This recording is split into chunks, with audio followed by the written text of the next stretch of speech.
Bueno, entonces vamos a orar para iniciar este tiempo. Vamos a darle gracias a Dios. Gracias, papá, por tu amor, tu bondad, tu misericordia. Gracias por permitirnos contar con un día más de vida, con un año más de vida, gozando de salud. Y aún en medio de estas circunstancias difíciles, sabiendo que tú nos cuidaste, nos has provisto de todas nuestras necesidades, nos has provisto para lo básico, para la salud, has provisto a nuestras familias, nos has guardado y te queremos dar gracias, Señor. Gracias porque has estado presente y estás siempre presente en nuestras vidas, no cuando nosotros a veces no te notamos o no te tenemos tan en cuenta. Pero tú estás ahí, con tu amor fiel para nosotros. Por eso esta mañana te queremos alabar, queremos cantarte, Señor. Porque así como decimos muchas veces, cantamos en el mundo, cantamos para el mundo, o nos divertimos de alguna manera. ¿Cómo no? Cada domingo, cada día que decidimos descansar para buscarte, poder hacerlo contigo. Alabarte, cantarte y expresarte lo que en nuestro corazón hay de gratitud. Simplemente gratitud, Señor. Porque tú nos has enseñado a que seamos agradecidos. En lo poco, en lo bueno. Pero ahí has estado siempre. Siempre generoso, Señor. Altamente generoso. Y aún nos has permitido que en medio de las dificultades o de las necesidades haya surgido todas esas habilidades que tú pones en nuestro corazón. Todas esas habilidades de las que nos has dotado. Nos has dotado con creatividad, nos has dotado con esa manera de acoplarnos a las circunstancias. Y eso es porque tú nos creaste así. Te damos gracias, Señor, porque eres un Dios maravilloso y bueno. Por eso esta mañana queremos cantarte y decirte precisamente, ¿quién como el Señor? ¿Quién como tú? Entonces vamos a adorar el nombre del Señor con esta canción.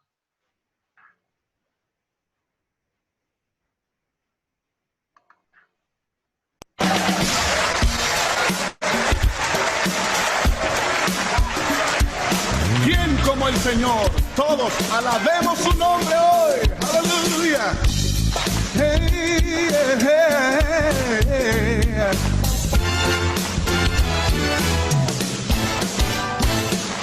¿Quién como el Señor? No hay nadie. ¿Quién como el Señor? Poderoso y fuerte. ¿Quién como el Señor? Él es digno, vamos, alabémosle. ¿Quién como el Señor? No hay nadie. ¿Quién como el Señor? Poderoso y fuerte. ¿Quién como el Señor? Él es digno, vamos, alabémosle. Gloria a Dios, gloria a Dios. Digno eres tú de gloria. Desde el amanecer hasta el atardecer, exaltemos el nombre del Rey. Oh, oh, oh. ¿Quién como el Señor? No hay nadie. ¿Quién como el Señor? Poderoso y fuerte. ¿Quién como el Señor? Él es digno, vamos, alabémosle. Gloria a Dios, gloria a Dios. Digno eres tú de gloria. Desde el amanecer hasta el atardecer, exaltemos el nombre del Rey. Oh, oh, oh, oh. Todos unidos, demos gloria a Dios. Todos unidos, démosle gloria. Todos unidos, démosle gloria a todos, unidos, démosle gloria a todos, Unidos. démosle gloria a todos, unidos, démosle gloria a todos, unidos, démosle gloria a todos, unidos, démosle gloria. No es el Dios de Israel.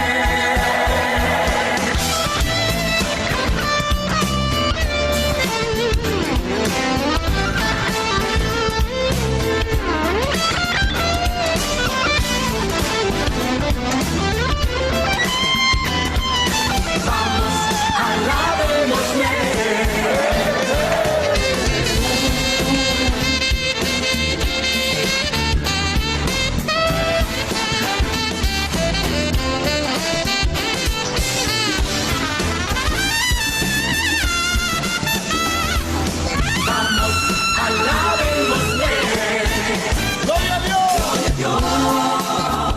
Gloria a Dios, digno eres tú de gloria, desde el amanecer hasta el atardecer, exaltemos el nombre del Rey. ¿Quién como el Señor? ¿Quién como el Señor? No hay nadie, quien como el Señor, poderoso y fuerte, quien como el Señor, Él es digno, vamos, alabémosle, vamos, alabémosle, vamos, alabémosle, gloria a Dios. Así es, toda la gloria y honra para Dios, para el único digno de alabanza, de adoración. Gracias, Señor, porque un día tú permitiste que te conociéramos, que conociéramos un poquito de la forma como tú piensas, como tú actúas, del amor y el cuidado que tienes para nosotros. Y eso nos anima, nos impulsa desde ese amor bondadoso también hacer lo mismo para ti, Señor, y por ti. No porque tú lo necesitemos, tú no lo necesitas, tú eres Dios, tú eres el Creador. Pero para nosotros es fundamental decirnos a nosotros mismos, decirle a nuestra alma, a nuestra mente, a nuestro corazón, que tengamos esa conciencia de quién eres tú para nosotros. Por eso tú, Señor, eres el único digno de alabanza y de adoración, así lo hemos entendido en nuestras vidas. Y así queremos siempre manifestártelo. Siempre manifestártelo. Porque tu palabra lo dice. Alaben a Dios, alaben todos pueblos. Qué bueno es poderlo hacer, pero también hacerlo con entendimiento. Porque tú nunca nos quitas, nos robas la capacidad de pensar, la capacidad de analizar, la capacidad de, con entendimiento, decir lo que digo. No para repetirlo, no por una costumbre, no por una rutina, no por una enseñanza o un rito, sino porque realmente en nuestro corazón lo entendemos. Pero ¿sabes qué, Señor? Necesitamos que tú nos abras los ojos. Ábranos los ojos espirituales, papá, para que nosotros podamos realmente comprender y entender esto desde la humanidad. Desde nuestra mente tan finita, no podemos entender las cosas de un Dios infinito y eterno.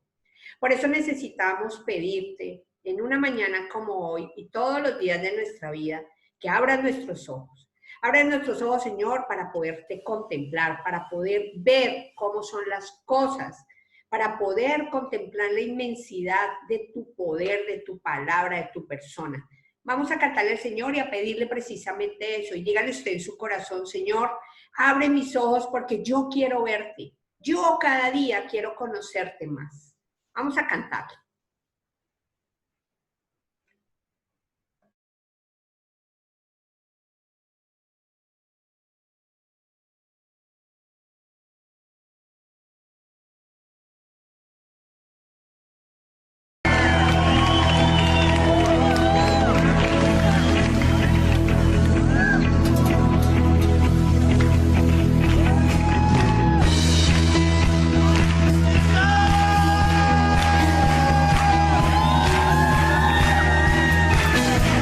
Queremos ver tu rostro, Señor, y amarte para siempre. Abre mis ojos, oh Cristo, abre mis ojos, te pido, yo quiero verte, yo quiero verte. Abre mis ojos, oh Cristo, abre mis ojos, te pido, yo quiero verte, yo quiero verte y contemplar tu majestad y el resplandor de tu gloria.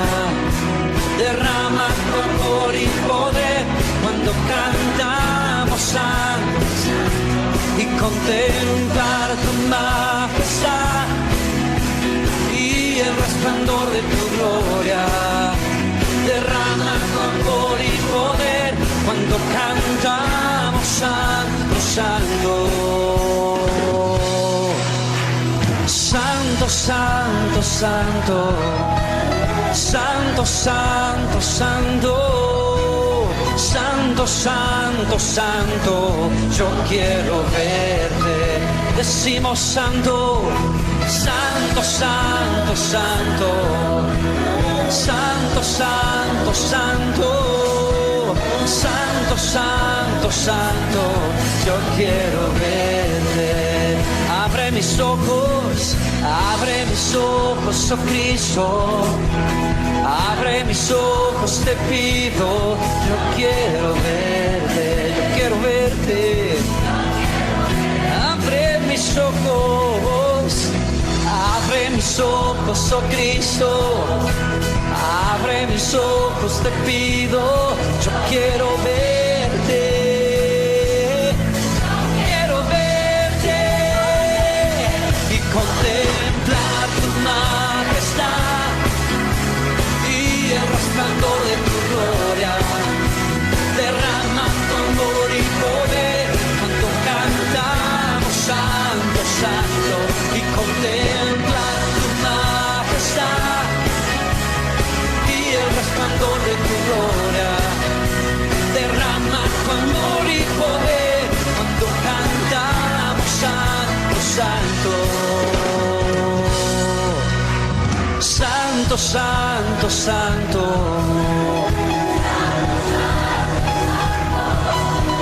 Santo, santo, santo. Sus ángeles dicen, santo, santo. Dicen, cantan santo. Y su iglesia y contemplar tu majestad y el resplandor. Derrama tu amor y poder cuando cantamos santo, santo y contemplar tu majestad y el resplandor. Derrama, derrama tu amor y poder cuando cantamos y contemplar y el resplandor. Derrama, derrama tu amor y poder y contemplarte y contemplar tu majestad, oh, y el resplandor de tu gloria. Derrama tu amor y poder cuando cantamos santo, santo. Santo, santo, santo. Oh, santo, santo, santo. Quiero verte, Señor. Santo, santo, santo. Tú eres. Decimos.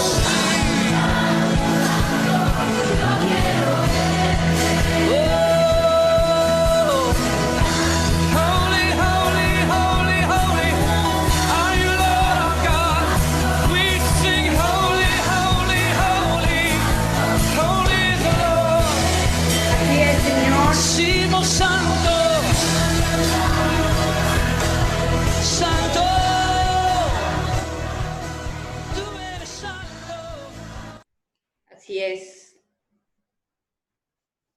Así es, Dios. Nosotros podemos, como le decía antes, con entendimiento, poderte decir eso, que tú eres santo, que tú eres bueno, que tú eres fiel. ¿Por qué? Porque hemos aprendido a tener una relación personal contigo. No simplemente un acercamiento religioso, sino una relación en donde puedo brindarte mis palabras, acercarme a ti. Y de esa manera tú también a mí me enseñas a conocerte. Porque es una relación que me permite a mí, a través de tu palabra, conocer tus atributos. A través de mi experiencia contigo, estar segura de que tú eres fiel, de que tú eres poderoso, de que tú eres bueno. Y eso desafía mi fe para poder cantarte, para poder exaltar tu nombre, para poder decir, necesito conocer más de ti. Y usted pídale en su corazón a Dios. Yo no quiero seguir manejando una relación lejana contigo o una religiosidad. Toca reunirnos los domingos a las 10:30. No, con Dios no toca nada. Es acercarse de manera libre, pero también desde la relación de conocimiento del Padre, de la relación del conocimiento de Jesucristo y de la relación del conocimiento del Espíritu Santo, que es el que nos permite hacer eso. Vamos a cantarle al Señor esta canción que dice, bendito Jesús. Creo que usted se la sabe, ahí está la letra también, para poderle decir eso. Tú eres bendito, Dios, en medio de todo lo que existe en mi vida. Vamos a cantarle.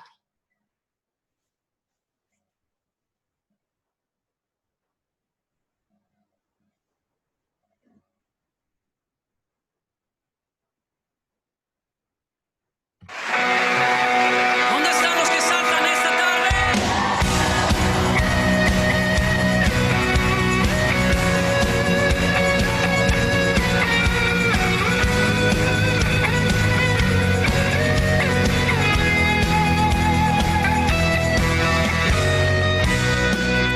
Por ti es mi clamor y sin ningún temor en ti puedo confiar.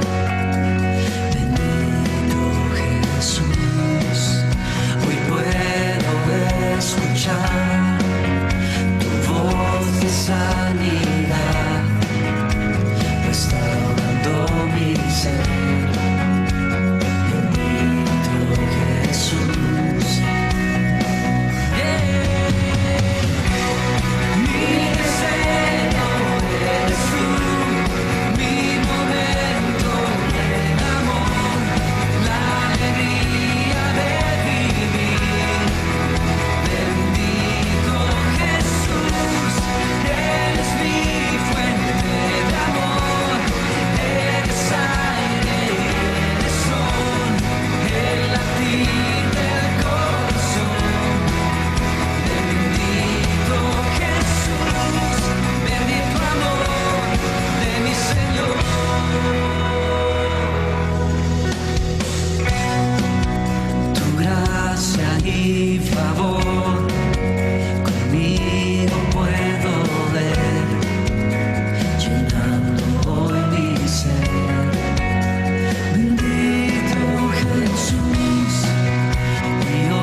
yeah.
Así es. Mi Bendito, deseo bendito, bendito eres tú. Señor. Gracias porque tú eres el deseo de nuestro corazón.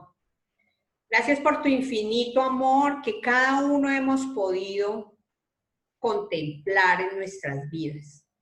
Yo no sé si usted puede darle gracias a Dios por sentirse amado y amada, por haber podido experimentar alguna vez en su vida ese hermoso amor de Él para usted. Cómo le ha cuidado, cómo le ha protegido, cuántas veces le ha dado tantas promesas. Y yo no sé si usted puede decirle, bendito mi Jesús, tú eres mi deseo.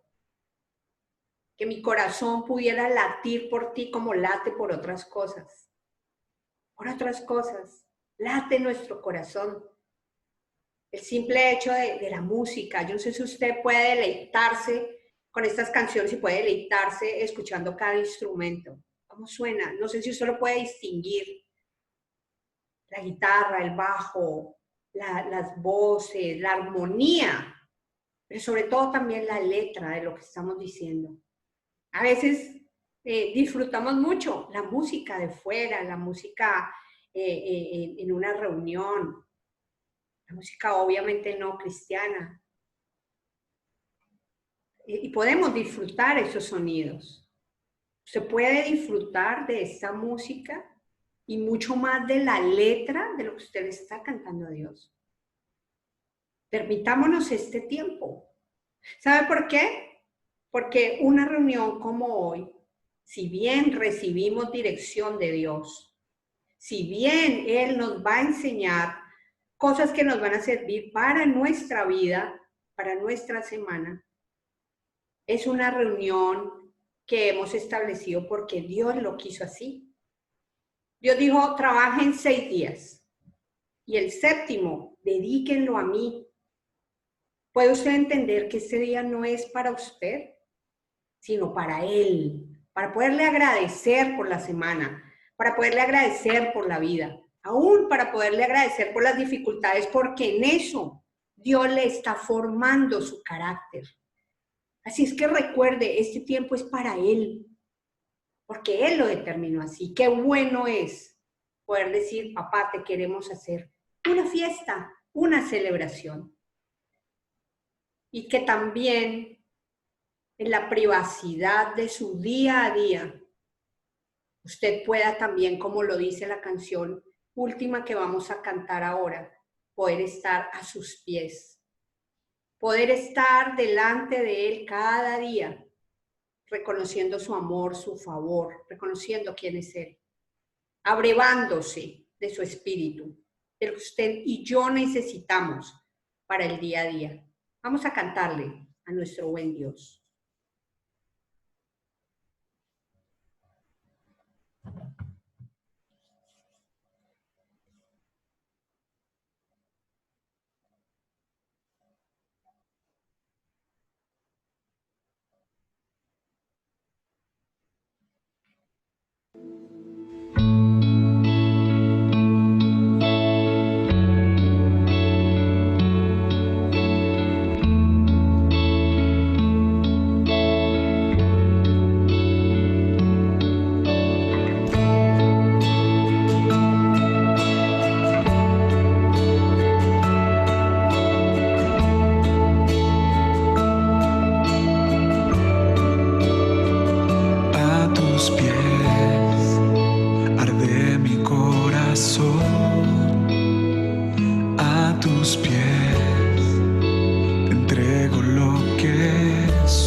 Acercaste a tu presencia, me levantaste, hoy me postro a adorarte.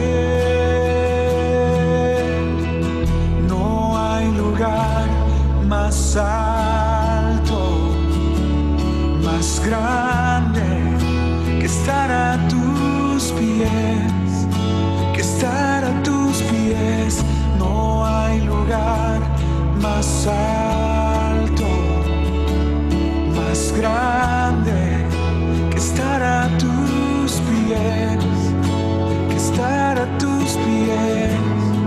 declaro. A tus pies arde mi corazón. A tus pies entrego lo que soy. Es el lugar de mi seguridad,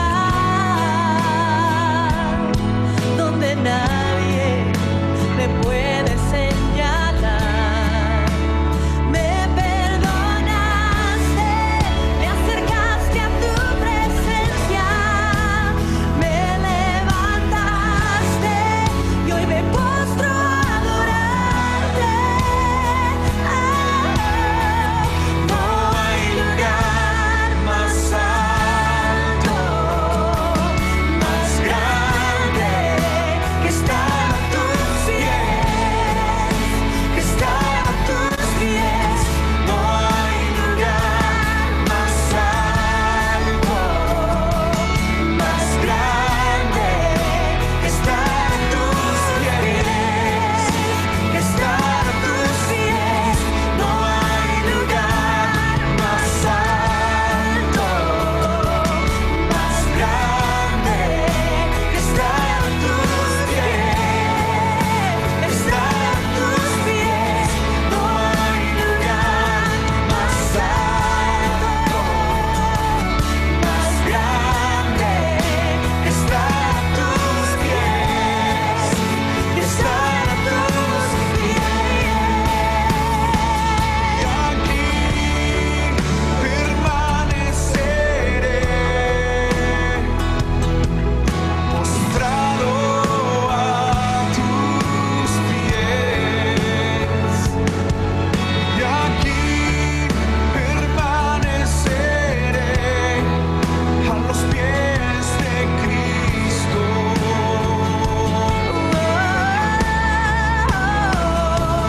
Y aquí permaneceré, postrado a tus pies.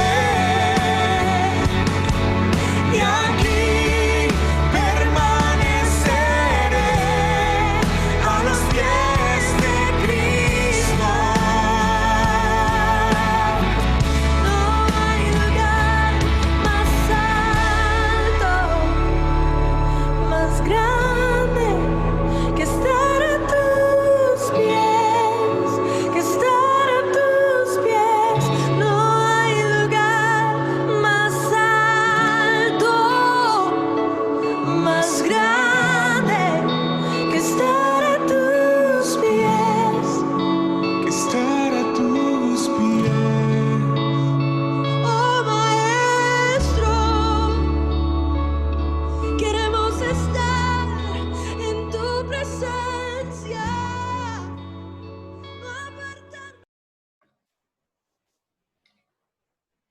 No hay lugar más alto. No hay lugar más alto en donde yo pueda estar. No hay otro lugar en donde yo pueda estar segura, en donde usted pueda estar seguro. ¿Sabe por qué? Porque va a ser cuidado, protegido. Y hay una razón valiosísima. Porque es un lugar en donde nadie le puede señalar. Nadie. Porque Dios le perdonó. Es el lugar en donde yo encuentro seguridad. Es el lugar en donde yo encuentro valía, donde usted encuentra valía en Él. La valía no depende de su posición, de su éxito, de sus posesiones, de su trabajo, de su físico, de su familia, de su apellido. Usted vale porque es hijo o hija de Dios. Y es el lugar allí con Él en donde nosotros podemos encontrar esa seguridad. Pero también es el lugar alto, alto, en donde usted puede encontrar propósito de vida. Si algo nosotros podemos entender es que Dios cuando nos creó con un propósito, para un propósito que cumplirá. Así es que póngase a los pies del Señor cada día, busque su rostro, y pregúntele, ¿cuál es el propósito que tienes para mí? ¿Cuál es el propósito que tienes para mi vida? Y Él se lo hará saber, porque es el mejor lugar en donde usted y yo podemos estar, en su presencia, a sus pies, en sus brazos, cercanos a Él. Por eso, Padre, en esta mañana te damos muchas gracias por tu amor, por tu bondad, por tu misericordia, porque esa seguridad también alcanza nuestra área financiera. Gracias, Señor, porque tú eres el que nos provee para nuestras necesidades cada día. Hoy te queremos dar gracias por nuestros trabajos. Te queremos dar gracias por nuestras empresas, por nuestros emprendimientos. Aún, Señor, si no tuviéramos ese trabajo, hoy te queremos agradecer porque va a salir un trabajo que tú proveerás para cada uno de nosotros, Señor. Pero aún así, Señor, aun cuando no lo tengamos, aunque no tengamos esa fuente de un tercero, sí tenemos la provisión de tu mano. Por eso hoy te adoramos y te alabamos por todo lo que pones en nuestras manos para cubrir nuestras necesidades, nuestro alimento, nuestra canasta diaria. Muchas gracias, Dios, porque aún si tuviéramos trabajo, entendemos que eso depende de ti, porque tu palabra dice que tú lo pusiste primeramente en nuestras manos. Y de eso que tú pusiste nosotros te devolvemos. Por eso te damos gracias, Señor, porque podemos darte lo que, una pequeña parte, Señor, para tu obra. Gracias, papá, porque has provisto para nuestra iglesia en este tiempo. Tiempo que ha sido difícil, pero hemos podido también cumplir con nuestras obligaciones en la iglesia, porque tú has provisto a través de tus hijos y también de manera sobrenatural. Por eso multiplica nuestros diezmos, nuestras ofrendas, nuestros regalos para ti, Señor, y multiplica el 90%, la parte que tenemos en nuestras manos. Enséñanos a ser buenos administradores. ¿Cuánto necesitamos aprender a ser buenos administradores? Pero sabemos que tú, Señor, nos enseñarás cada día a cómo hacerlo. Te damos infinitas gracias en esta mañana por permitirnos cantarte, alabarte y reconocer tu nombre. En el nombre de Jesús hemos orado. Amén.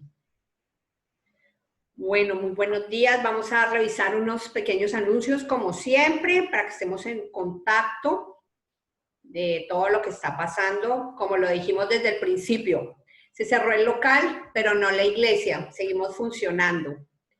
Nuestra iglesia de Senfol se llama Iglesia Restauración Ágape, es el nombre que Dios le dio a ella. Y hemos venido haciendo un pequeño recorrido cada fin de semana, recordando nuestros propósitos, que son nuestra estrategia de trabajo. Hemos hablado del proclamar, del ganar, del edificar, que es ese discipulado personal que hemos tenido y que estamos teniendo aún en este tiempo. Lo hemos podido seguir común y corriente de manera virtual. Y hoy vamos a recordar el propósito capacitar. ¿Cuál es ese propósito? Ya cuando los líderes están comprometidos, los discípulos más comprometidos ingresan en el proceso de formación que tenemos dentro de un pensum académico, ¿cierto? ¿Para qué? Dice nuestro propósito, proveer a los discípulos comprometidos un proceso de formación bíblico práctico para que desarrollen su liderazgo en el mundo. Ustedes saben que el liderazgo de los centros de formación y liderazgo es un liderazgo de servicio y de influencia, no un liderazgo de posición, como lo vemos en el mundo, no, sino un liderazgo de influencia, donde cada uno de nosotros, a partir de los principios que hemos aprendido de Dios, podamos impactar nuestro entorno.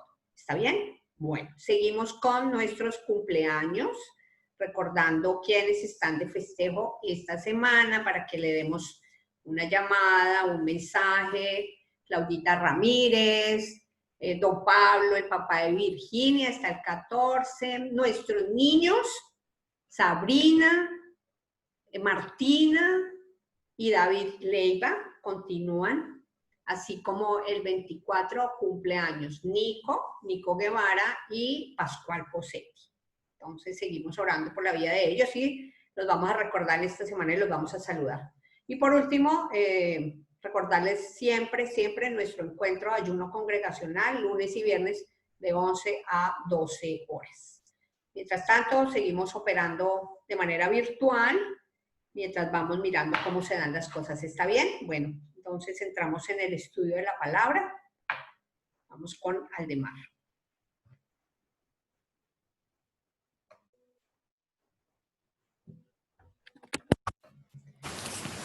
Buenos días. ¿Qué tal? ¿Se escucha bien? Bájale un poquito. Ahí está bien. Miguel.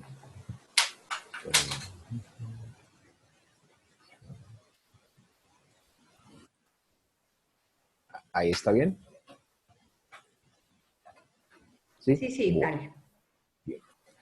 Bueno, buenos días a todos, bienvenidos. Qué bueno verlos, qué bueno tenerlos acá con nosotros, haciendo iglesia. Somos la iglesia y estamos congregados con mucha gente, está en este momento alrededor del mundo. Como mucha gente de pronto lo hizo anoche, ayer, en la tarde, y como mucha gente lo está haciendo hoy y lo hará más tarde. Este es el día que hemos dispuesto para el Señor y entonces nos disponemos pues a reunirnos para alabarlo, para adorarlo, para reconocer su grandeza y para obviamente instruirnos en su palabra. Yo quiero que me acompañen en su Biblia a la primera carta a los tesalonicenses. Este es el texto, vamos a estar estudiando el capítulo 1. Son solo 10 versículos. Este es el texto en el que nos vamos a quedar. Si de pronto yo nombro algún otro texto o algo, no se salgan de aquí. O si quieren ir a buscarlo, pues hagan una marquita y luego van y buscan y regresan, porque este es el texto principal en el que nos vamos a quedar. Los otros textos yo se los voy a leer para los que quieran tomar nota o algo así. Primera epístola a los tesalonicenses, capítulo 1. Lo voy a leer para que usted me siga ahí en la lectura. Dice: Pablo, Silvano y Timoteo, a la iglesia de los tesalonicenses, en Dios Padre y en el Señor Jesucristo. Gracia y paz sean a vosotros, de Dios nuestro Padre y del Señor Jesucristo. Damos siempre gracias a Dios por todos vosotros, haciendo memoria de vosotros en nuestras oraciones, acordándonos sin cesar delante del Dios y Padre nuestro de la obra de vuestra fe, del trabajo de vuestro amor y de vuestra constancia en la esperanza en nuestro Señor Jesucristo. Porque conocemos, hermanos amados de Dios, vuestra elección, pues nuestro evangelio no llegó a vosotros en palabras solamente, sino también en poder, en el Espíritu Santo y en plena certidumbre. Como bien sabéis, cuáles fuimos entre vosotros por amor de vosotros. Y vosotros vinisteis a ser imitadores de nosotros y del Señor, recibiendo la palabra en medio de gran tribulación, con gozo en el Espíritu Santo, de tal manera que habéis sido ejemplo a todos los de Macedonia y de Acaya que han creído. Porque partiendo de vosotros ha sido divulgada la palabra del Señor, no solo en Macedonia y Acaya, sino que también en todo lugar vuestra fe en Dios se ha extendido. De modo que nosotros no tenemos necesidad de hablar nada, porque ellos mismos cuentan de nosotros la manera en que nos recibisteis y cómo os convertisteis de los ídolos a Dios para servir al Dios vivo y verdadero y esperar de los cielos a su Hijo, el cual resucitó de los muertos, a Jesús, quien nos libra de la ira venidera. Este es un texto muy bonito. Es un texto muy lindo porque aquí se nos muestra, es un retrato, ¿no? Es un pequeño retrato de una iglesia que estaba en la ciudad de Tesalónica. Ya el apóstol Pablo escribió esta epístola alrededor del año 50 después de Cristo. Según los estudiosos y según se acepta generalmente entre ellos, esta es la primera epístola que él escribió. En orden cronológico, fue la primera que escribió él y fue dirigida a una congregación que él mismo fundó en su segundo viaje misionero, ¿ya? Al momento en que Pablo les escribe la carta, la iglesia tenía, digamos, algunos meses, estaría a poquito de cumplir un año de ser fundada. O sea, era una iglesia de que recién iba a cumplir su primer añito de edad. Lo más curioso del asunto es que Pablo había podido estar con ellos solo durante 3 semanas. O sea, el trabajo que hizo, digamos, desde el púlpito lo hizo en 3 sábados. Estuvo tres semanas, digámoslo así, 3 sábados, 3 domingos, pero él estuvo tres semanas. ¿Ya? Esto está narrado en Hechos 17, no para que vayan allá, porque en Hechos 17 se cuenta que él fue expulsado, o sea, él lo sacaron rápidamente de la ciudad, una multitud de incrédulos judíos que vociferaban, gritaban contra Pablo y contra Silas. Al principio habla de Silvano, Silas es el mismo, simplemente que en algunas versiones se nombra como Silvano y en otras como Silas, pero es el mismo personaje. Es una multitud de incrédulos judíos gritaban contra Pablo y gritaban contra Silas. Y recuerden ustedes que decían contra ellos una frase que nosotros hemos oído muchas veces, que está en Hechos 17:6. Dice, estos que trastornan el mundo entero también han venido acá, refiriéndose a Pablo y a Silas. Luego también, sí, en Hechos 17, habla de que Jasón, que era el líder de la iglesia ahí en ese momento, los judíos lo estaban atacando y lo acusaban de que él estaba rompiendo la ley del César, declarando que había otro rey. Obviamente, Jasón hablaba de Jesús y para ellos eso era un problema, porque si no, pues solo hay un rey, ¿cómo vas a hablar de otro rey? Entonces los judíos usaban eso para echarle encima, digamos, la autoridad del César, para tratar de hacerlo callar por autoridad del César. De hecho, a Jasón y a otros cristianos los arrestaron. Bueno, después los dejarían ir al encontrar que el caso no tenía peso, pues judicialmente, digamos, los dejaron ir. Pero lo curioso es que a pesar de todos estos inconvenientes, de todos estos traspieces, de todas estas oposiciones, digamos, la iglesia de Tesalónica, y la vemos descrita ahí en el primer capítulo de la primera carta a los tesalonicenses, es una iglesia muy fuerte, es una iglesia muy bonita, es una iglesia maravillosa, es una comunidad de interés mutuo, es una comunidad, y cuando uno estudia las cartas se da uno cuenta que es una sociedad de muchísimo compañerismo, de mucho cuidado mutuo, y sobre todo es un modelo que nosotros debemos seguir, o por lo menos deberíamos. Si nosotros entendemos bien de qué va esto que Pablo le escribe a los tesalonicenses, hallamos ahí un modelo que nosotros deberíamos seguir. Y para que veamos por qué esta iglesia es un modelo que nosotros deberíamos seguir, vamos a ir mirando unos puntos esenciales, vamos a ir revisando, digamos, versículo a versículo, descubriendo unos puntos esenciales acerca de esto. Vamos a empezar por el primer versículo. Ustedes lo tienen allí, que dice: Pablo, Silvano, o Silas, y Timoteo, a la iglesia de los tesalonicenses en Dios Padre y en el Señor Jesucristo. Gracia y paz sean a vosotros, de Dios nuestro Padre y del Señor Jesucristo. Es el primer punto interesantísimo. Aquí el primer punto es que ellos estaban en Dios y en Jesucristo. Ahora, este primer versículo empieza con un saludo. Pablo, ustedes lo saben, lo hemos visto a través de la Biblia, el Nuevo Testamento está metida, en el Nuevo Testamento está metida la obra monumental, digamos, que Pablo hizo, obviamente en el poder del Espíritu Santo y por voluntad de Dios. Y ahí está consignado cómo Pablo realmente fue no solamente un hombre increíble, sino que fue un verdadero apóstol de Dios. Pero Pablo rara vez trabajaba solo. Siempre que podía, él llevaba un equipo de trabajo.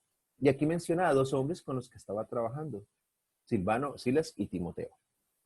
Luego entonces dice esto, de que esta iglesia en Tesalónica, aunque antes habían adorado ídolos, ahora estaban en Dios Padre y en el Señor Jesucristo. Ahora, esto es muy simple y esto lo entendemos todos nosotros, de que es así como uno se une a la iglesia, ¿ya? que yo esté en la iglesia del Señor Jesucristo no es porque mi nombre aparezca en una lista, ¿ya? No es porque yo aparezca en una lista de membresía de una organización, es por estar en Dios y por estar en Jesucristo, como lo dice ahí el versículo.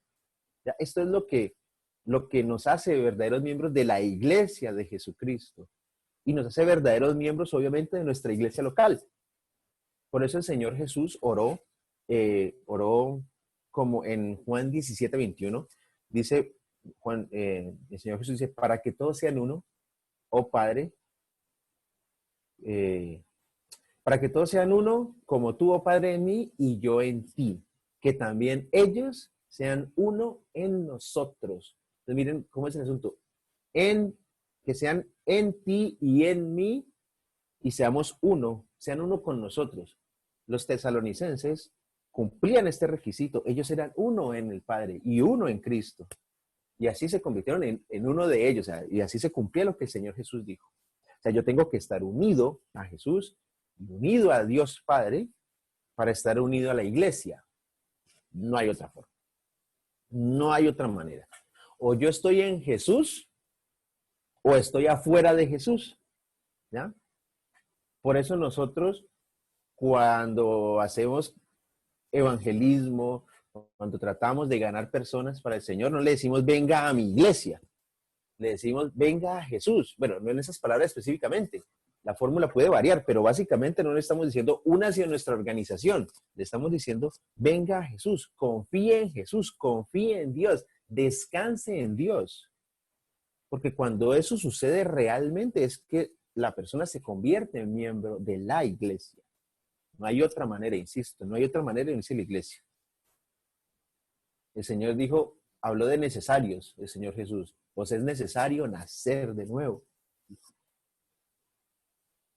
El Señor habla de necesarios. Esto es necesario. Hay que estar en Jesús.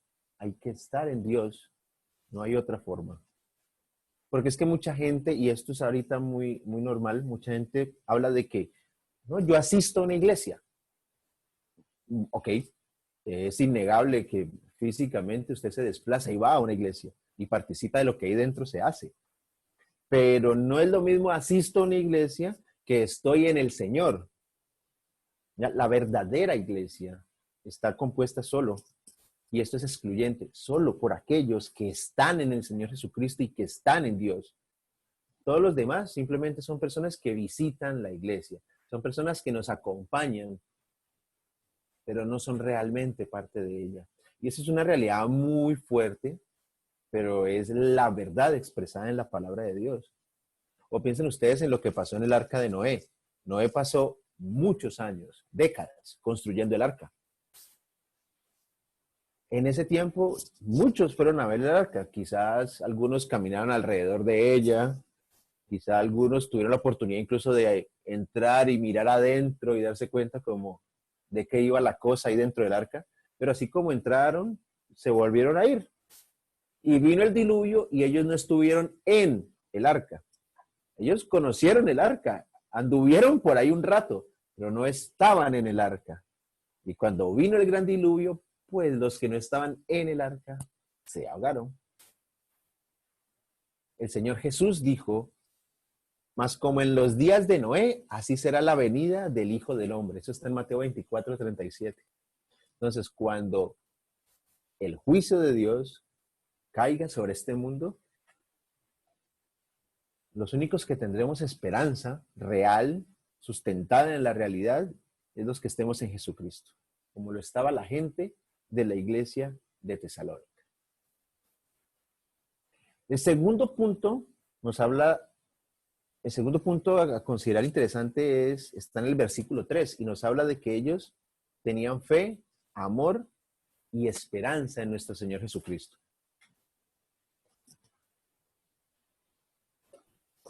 Dice el versículo 3, acordándonos sin cesar delante de Dios y Padre nuestro de la obra de vuestra fe, del trabajo de vuestro amor y de vuestra constancia en la esperanza en el Señor Jesucristo. En los años que usted lleve en la iglesia, cada uno de ustedes, en los años que yo llevo en la iglesia, Y no solamente me refiero a la iglesia aquí en Rosario, sino cuando estuve también en Colombia, en la iglesia de la que salí. Yo me pude dar cuenta, y creo que cada uno de ustedes se ha podido dar cuenta, hemos podido ver gente que puede ir a la iglesia sin estas tres cosas, sin fe, sin amor y sin esperanza en Jesucristo. Sin fe, sin amor y sin esperanza en Jesucristo. Hay gente así que pasa. Yo los he visto desfilar por la iglesia. No, como les digo, no solamente acá. Y yo estoy seguro que ustedes han conocido personas así. Han podido ver personas así en su iglesia, en las iglesias que han pertenecido antes. Este tipo de gente no durará mucho en la iglesia. Las personas que vienen a la iglesia sin fe, sin amor y sin esperanza en Jesucristo no van a durar mucho en la iglesia. Las personas que llegan sin estas tres características, sin estos tres componentes, normalmente vienen a la iglesia a llenar un vacío de una diferente a su búsqueda de Dios, a tratar de estar en Jesucristo, a tratar de estar en Dios. Vienen a buscar otra cosa. Vienen a buscar pertenecer a algo, tener amigos. Probablemente si la iglesia a la que se están acercando es una iglesia que hace actividades divertidas y campamentos divertidos y presenta y tiene un montón de espectáculos y eso seguramente eso los va a atraer. Seguro que sí. Les gusta la diversión, les gusta el compañerismo con nosotros en la iglesia. Ok. Pero después pasa lo que narra la parábola del sembrador. Son como la semilla que ha caído sobre la piedra, sobre el pedregal. Como no tienen raíces firmes, en Lucas 8:13 dice que, explicando la parábola, dice que en el tiempo de la prueba se apartan. Al no echar raíces firmes basadas en eso, en la fe, el amor y la esperanza en Jesucristo, pues al tiempo de la prueba se apartan. Pablo nos está aquí en esta primer capítulo de la carta a los tesalonicenses, nos está recordando que los cristianos de la iglesia de Tesalónica trabajaban por amor cristiano. ¿Ya? El trabajo de ellos era producto de su fe en Jesús. Ahí lo dice, era un trabajo de amor.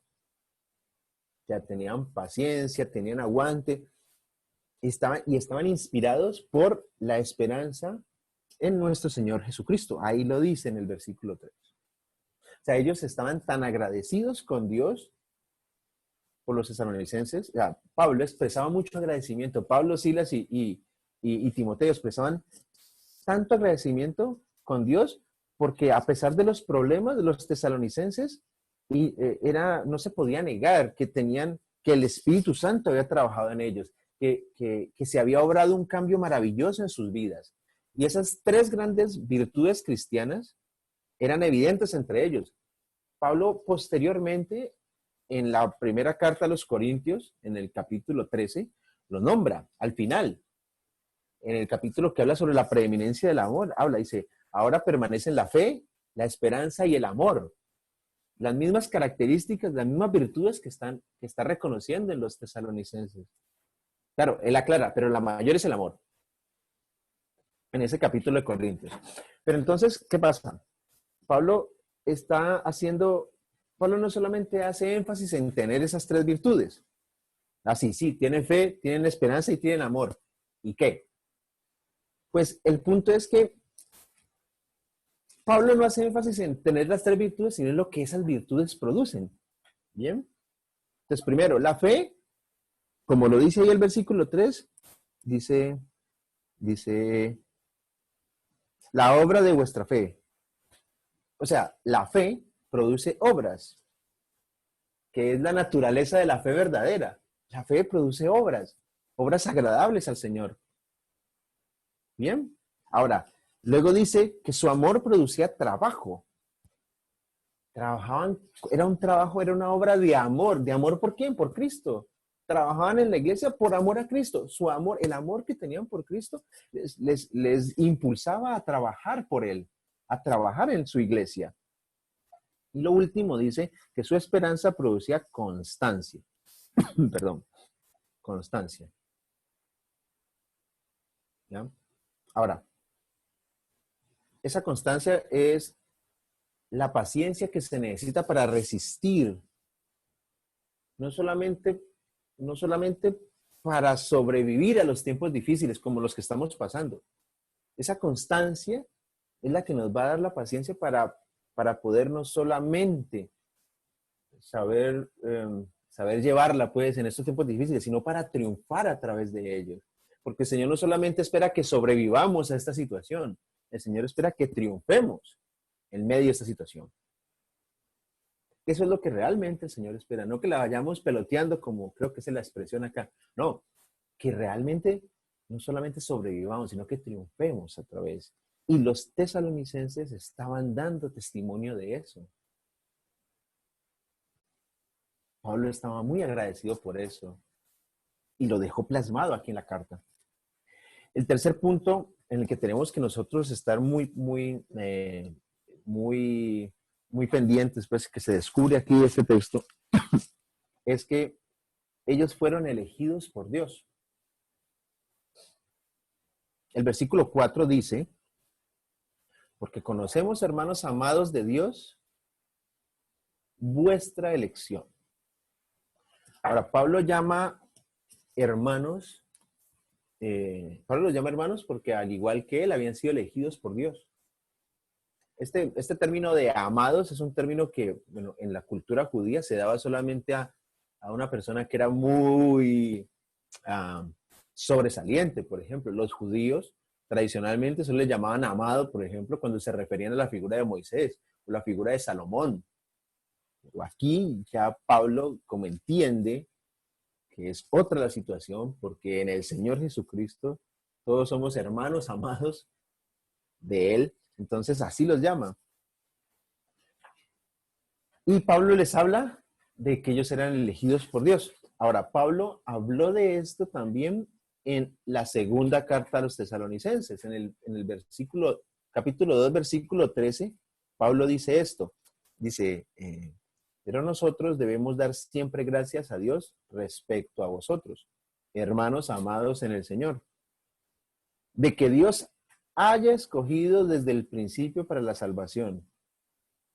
De que Dios os haya escogido desde el principio para la salvación, mediante la santificación por el Espíritu y la fe en la verdad. Entonces, nosotros no lo escogimos a Él, Él nos escogió a nosotros. ¿Vieron? En Efesios también dice de nuevo esto Pablo. Pablo dice, en Efesios 1:4 dice, según nos escogió en Él antes de la fundación del mundo. Y el mismo Señor Jesús lo dice, por si de pronto dice, pero ese era Pablo. Pero el mismo Señor Jesús lo dice, en Juan 15:16 dice, no me elegisteis vosotros a mí, sino que yo os elegí a vosotros. Ahora, esto para mí, y yo sé que para muchos es una cosa que es un misterio. ¿Ya? Esto es algo que nuestras mentes naturales no pueden entender por completo. Probablemente nunca podamos entenderlo por completo. Pero es lo que dice la palabra de Dios. Es lo que dice la palabra de Dios. Y yo lo tomo como algo absolutamente cierto en mi vida. O sea, hace 6 años y un poco más, 6 años y medio, ¿ya? Yo fui llamado a servirle a Él. Yo fui llamado por Él. Él me llamó a mí. O sea, en la iglesia en la que yo crecí, en la que yo nací y crecí, había jóvenes. Yo ya no era un joven, yo tenía 39 años en ese momento, cuando Él me llamó. Había jóvenes en mi iglesia que venían de buenos hogares cristianos, ¿así? Muchos de ellos, la mayoría, mucho mejor preparados y seguramente, y esto lo digo con humildad, seguramente mucho más dispuestos a servir que yo. Lo asumo. Era una situación diferente cuando yo tenía 39 años, pero esa era la situación. Había muchos jóvenes de un mejor origen, digámoslo así, mucho mejor preparados y seguramente mucho más dispuestos de lo que yo estaba para servir. ¿Ya? Pero a pesar de que ellos venían de buenos hogares, a pesar de que estaban mejor preparados y seguramente tenían mejor disposición, ahí estaba yo, un pobre tipo de casi 40 años, proveniente de un hogar roto por un divorcio, con un historial de vicios y de excesos antes de conocer al Señor, y realmente con una preparación muy básica para el servicio. Y no solo no me aparté, y no solo no me aparté de la fe del Señor, sino que aquí estoy siendo usado por Dios. En este preciso instante estoy siendo usado para predicar el Evangelio. Si alguno me ayuda a explicar cómo eso sucede, no sé, para mí eso es un misterio. Yo no sé por qué esto pasó. Yo solo sé que fue la voluntad de Dios. O sea, la única explicación que yo puedo darles es citar de nuevo al Señor Jesús. No me elegisteis vosotros a mí, sino que yo os elegí a vosotros. Y porque Él me eligió a mí, Él me ha capacitado a través de muchas situaciones y me hace capaz de pasar por un montón de momentos difíciles y por muchos dolores, sin que por esto yo me caiga o me aparte, ¿ya? Y esto era cierto en los cristianos de la iglesia de Tesalónica. Pablo le dice, conocemos, hermanos amados de Dios, vuestra elección. Y ellos fueron elegidos para servirle al Señor, para ser miembros de su iglesia, y nosotros tenemos que entenderlo también como una realidad en nuestras vidas. Que nosotros estemos en Cristo, que nosotros estemos en Dios, que nosotros seamos parte de la iglesia del Señor Jesucristo, es voluntad de Dios. Ha sido su voluntad. Tenemos que entenderlo eso como una realidad en nuestras vidas. El cuarto punto por el que esta iglesia de los tesalonicenses es tan notoria y es motivo de estudio hoy, es que ellos recibieron el Evangelio no solamente con aprender palabras, sino lo recibieron en poder. Y para esto, miremos el versículo 5, que dice, pues nuestro Evangelio no llegó a vosotros en palabras solamente, sino también en poder, en el Espíritu Santo y en plena certidumbre. Como bien sabéis, cuáles fuimos entre vosotros por amor de vosotros.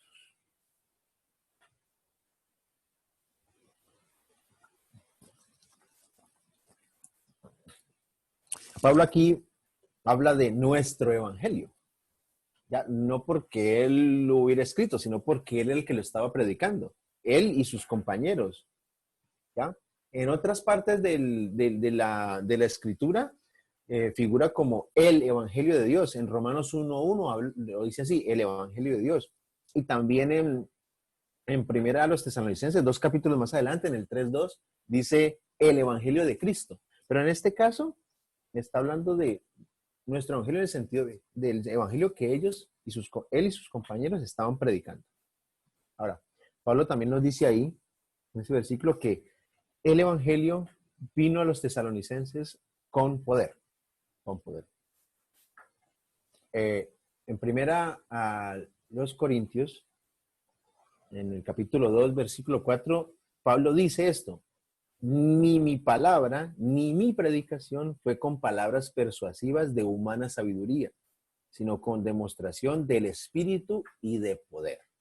O sea, el apóstol no dependía de dones humanos, de métodos o de estrategias.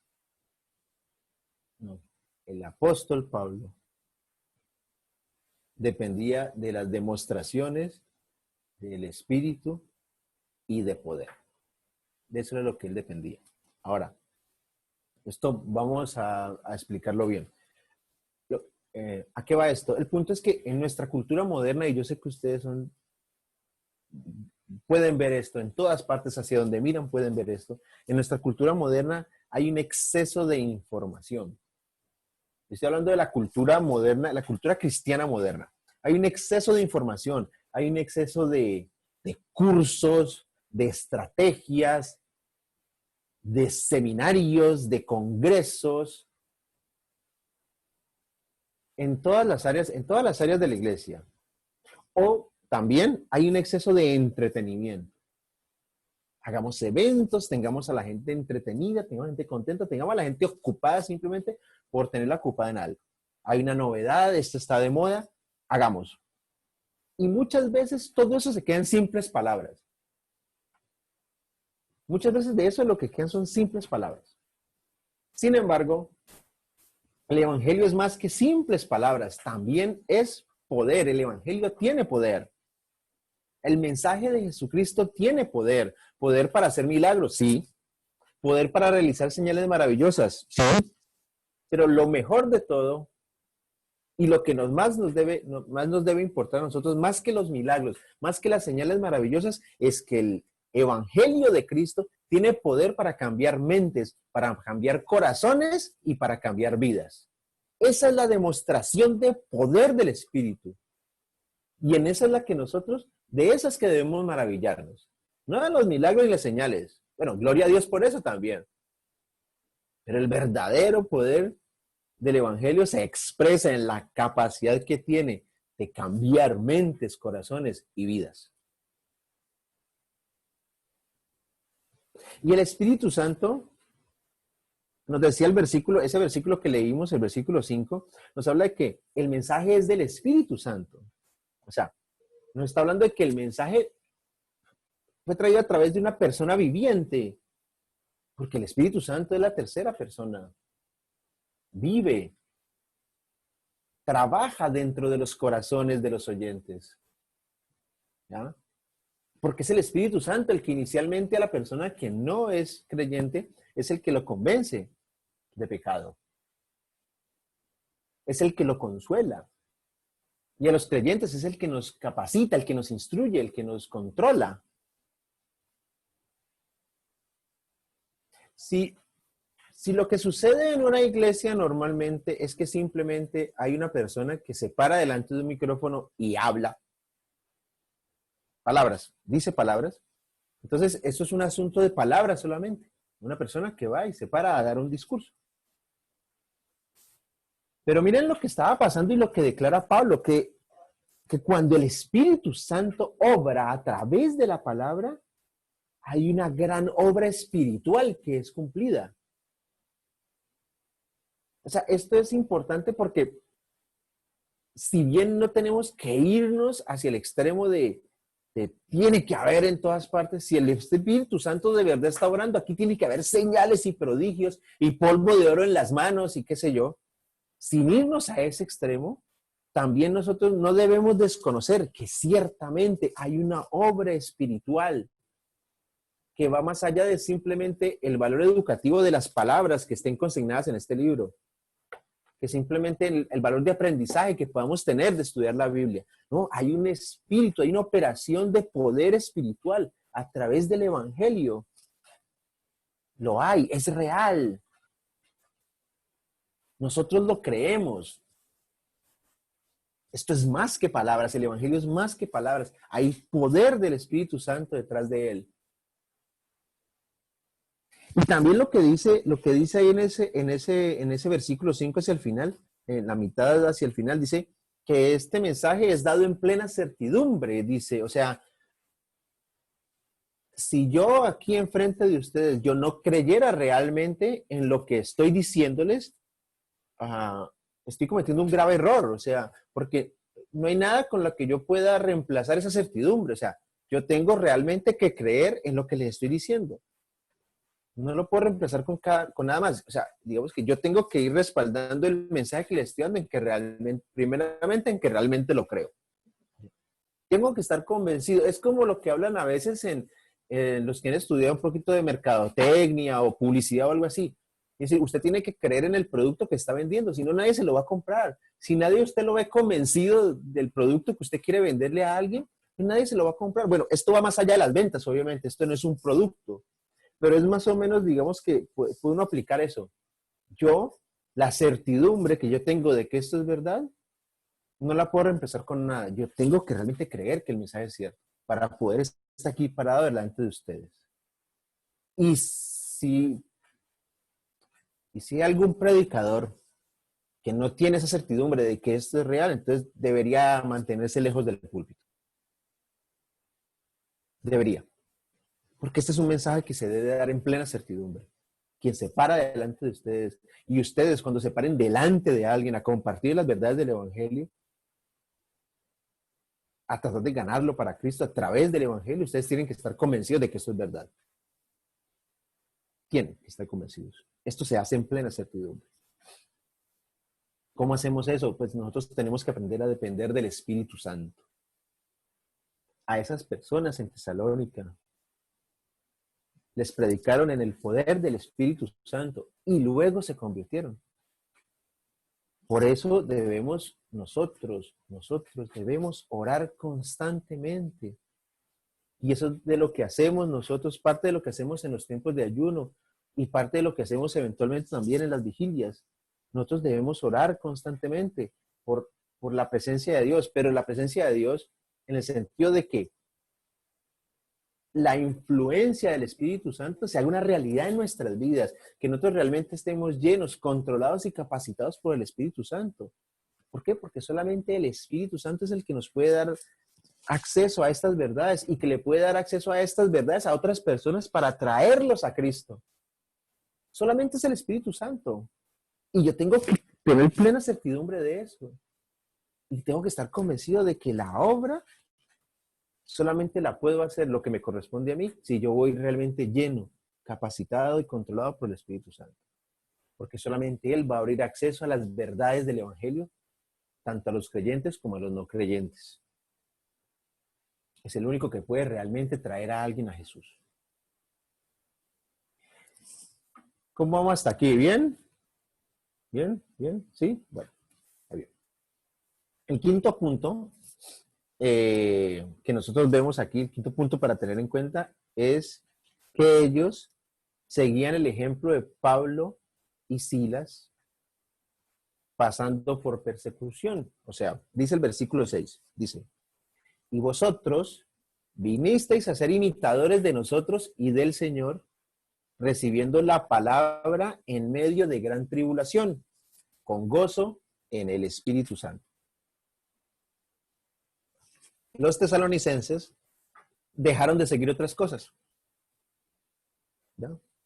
Ellos tenían sus costumbres, ellos tenían sus creencias, pero ellos dejaron de seguir esas cosas.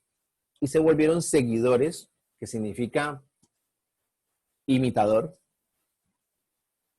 Se volvieron seguidores de Pablo y de Silas. Obviamente, a quienes Pablo y Silas, Pablo y Silvano imitaban era Jesús. Así que digamos que la cadena se completa. A los tesalonicenses, al volverse imitadores de Pablo y de Silas, y como Pablo y Silas eran genuinos imitadores de Jesús, pues los tesalonicenses, por ende, estaban imitando el ejemplo de Jesús que Pablo les modelaba, que Pablo y Silas modelaban en ellos. ¿Qué nos demuestra esto? Que el mensaje de Pablo incluye un elemento de discipulado personal. Está ahí clarísimo expresado. Tiene que haber discipulado personal. O sea, cuando vemos esto aquí, nos damos cuenta, Pablo guió personalmente a estos cristianos tesalonicenses en su vida espiritual. Eso es discipulado. Tanto Pablo como Silas, como Timoteo, eran cartas abiertas. Los tesalonicenses podían ver su vida y podían aprender de su ejemplo. Para eso era que Pablo y Silas y Timoteo hacían las cosas públicamente, para invitar a todos, sigan a seguir su ejemplo, sigan mi ejemplo. Pablo lo dijo, incluso. Pablo lo dice, lo dijo en varias ocasiones. En Filipenses 3:17 dice, hermanos, sed imitadores de mí y mirad a los que así se conducen, según el ejemplo que tenéis en nosotros. Y también lo dice en Primera a los Corintios 11:1. Le dice así, y este es directo. Dice, sed imitadores de mí, así como yo de Cristo. Ahí está expresado claramente. Ahora, lo de destacar esto es que este proceso de discipulado, esta recepción de la palabra de parte de los tesalonicenses, se hizo en medio de una gran tribulación, ¿ya? O sea, el mensaje que ellos escucharon vino en medio de gran adversidad, o sea, de mucho sufrimiento. Y esto no lo enfrentaron simplemente con el fatalismo. Bueno, esto fue lo que nos tocó. Ay, pues, ¿qué va a hacer? En suerte, pues, fue lo que nos tocó. ¿Qué le voy a hacer? Pues vamos para adelante. Ya fue, diría uno aquí en Argentina, ¿cierto? Ya fue, ya fue. No era una resignación fatalista, porque los cristianos de Tesalónica en su sufrimiento tenían gozo. Tenían un gozo que era dado por el Espíritu Santo. No estaban resignados a su suerte, ellos se gozaban en la adversidad, se gozaban en el sufrimiento, se gozaban en las tribulaciones. El apóstol Pedro, en 1 de Pedro 4, versículos 12 y 13, dice esto: amados, y esto habla para todos nosotros, amados, no os sorprendáis del fuego de prueba que os ha sobrevenido, como si alguna cosa extraña os aconteciese, sino gozaos por cuanto sois participantes de los padecimientos de Cristo, para que también en la revelación de su gloria os gocéis con gran alegría. Eso es lo que dice la primera carta de Pedro, capítulo 4, versículos 12 y 13. ¿Qué nos está diciendo lo que nos cuenta Pablo a los tesalonicenses? Que es lo mismo básicamente el concepto que nos dice Pedro. Dice que de acuerdo con el Nuevo Testamento, padecer persecución por causa de Jesús es un privilegio gozoso. Ya sé que esto es un mensaje que a muchos les puede chocar. O sea, en serio, padecer persecución por causa de Jesús es un privilegio del cual yo debo gozarme. Sí, el Evangelio lo dice, el Nuevo Testamento lo dice. La iglesia en general, las iglesias que sufren persecución con gozo son las iglesias que después se convierten en iglesias fuertes, ¿ya? Son iglesias que pueden dar un testimonio poderoso de lo que es triunfar por fe en Jesucristo y pasar por las adversidades. ¿Ya? O sea, el simple, y digo simple por decirlo como que solamente pues el estudio de la Biblia por sí solo no produce cristianos fuertes. ¿No? El sufrimiento a través de las pruebas es lo que nos hace fuertes. Y lastimosamente, según lo dice la Biblia, no hay otra manera. El apóstol Pablo se lo dijo en Hechos 14, 22, a los cristianos nuevitos, que eran nuevitos de Antioquía, les dijo esto. Miren la forma en que les da la bienvenida al cristianismo, Pablo. Cristianos nuevecitos de Antioquía, le dice: es necesario que a través de muchas tribulaciones entremos en el reino de Dios. Eso les dijo. Ahora, las dificultades, las presiones, las tribulaciones, no solo producen cristianos fuertes, no solamente eso, sino que también las tribulaciones, las presiones, separan la paja del trigo. Porque incluso cuando presiones pequeñitas, no vamos a hablar de grandes persecuciones, no vamos a hablar de grandes tribulaciones, pero cuando presiones pequeñitas llegan, los que realmente no son convertidos suelen abandonar la iglesia. Los que realmente no son creyentes suelen volverse a lo mundano. No se necesita demasiada presión para separar la paja del trigo, ¿ya? Y esto yo lo he visto a menudo. Pero, los que pasan a través de las tribulaciones se convierten, y lo voy a decir con esas palabras, se convierten en grandes cristianos, como los de la iglesia de Tesalónica. Si nosotros queremos ser como los de la iglesia de Tesalónica, nos es necesario pasar a través de algunas dificultades. Estamos hablando de necesarios. Tenemos que pasar por algunas dificultades. Sexto punto importante, y ya vamos hacia el final. Sexto punto importante, en el versículo 7 dice que ellos se volvieron modelo para otros cristianos. Dice el versículo 7, de tal manera que habéis sido ejemplo a todos los de Macedonia y de Acaya que han creído. Entonces, ¿qué pasa aquí? Primero, Pablo, perdón un segundo. Primero, Pablo fue un ejemplo para los cristianos. Entonces, para los cristianos de Tesalónica. Entonces, ellos se volvieron ejemplo para otros. Es así exactamente como la obra de Dios debe ir sucediendo. Es así como procede la obra de Dios. Primero, hay ese ejemplo y luego esas personas se convierten en ejemplo para otros. Es así de sencillo. Esa es la estrategia. Esa es la cadena de eventos como deben ir sucediendo. O sea, los cristianos, ¿qué pasaba ahí? Los cristianos de Macedonia, los cristianos de Acaya necesitaban ejemplos y los tesalonicenses suplieron esa necesidad de ejemplos. Ahora, esto es lo más curioso, que esto sucedió en verdad, de que los cristianos de Tesalónica se convirtieron en ejemplo a pesar de que llevaban como seguidores de Jesucristo un poco tiempo. O sea, en el momento en que Pablo escribe la carta no habían completado un año de haber sido formados como iglesia. O sea, lograron ser ejemplo para otros en muy corto tiempo. Como cristianos, siempre vamos a necesitar que otros nos enseñen, nos muestren cómo seguir a Jesucristo. Ya, no solamente necesitamos que nos prediquen de cómo seguirlo, no solamente necesitamos leer, estudiar sobre cómo seguirlo, sino que necesitamos también a otros que nos muestren cómo es que se hace eso. ¿Ya?